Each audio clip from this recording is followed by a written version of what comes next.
Les nouvelles missions du pharmacien, ça change énormément l'activité du pharmacien.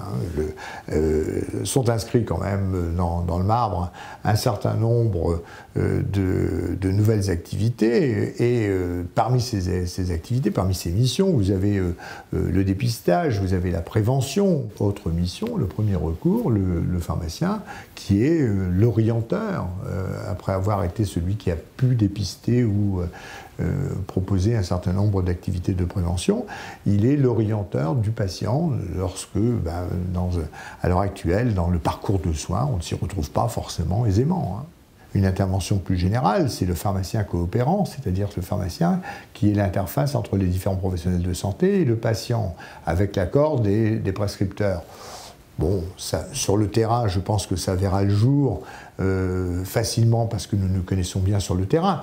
Au niveau général, il est de bon ton de dire que les uns font le travail des autres, et ceci est tout à fait légitime. Dans un premier temps, nous verrons, je crois, avec l'usage, que tout ça va s'estomper. Il ne faut pas oublier que HPST, le P c'est patient, c'est pas pharmacie, c'est patient, et que tout tourne autour du patient. Cette prise en charge globale, moi j'insiste sur cette image-là, elle doit être au niveau de la première des préoccupations du pharmacien, mais aussi des autres professionnels de santé.